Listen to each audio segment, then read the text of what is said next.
Set up a Monday recipe to sync WhatsApp messages, including attachments, to your Monday CRM board items. Go to Recipe Templates and type TimelinesAI. You'll find 3 recipes that are dedicated for syncing WhatsApp contacts to specific board, sending personalized automated WhatsApp messages when item status is changed, automatically syncing WhatsApp messages as item updates in CRM. Choose the recipe to automatically sync WhatsApp messages as item updates in CRM. Fill in the fields accordingly. You can select a specific WhatsApp account connected to TimelinesAI.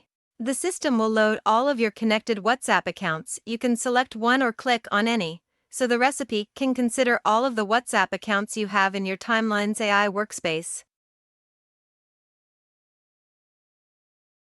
Now let's test it.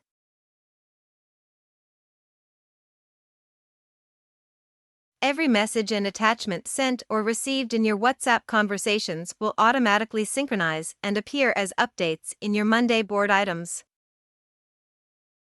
Let's send a WhatsApp message to the first item from Monday.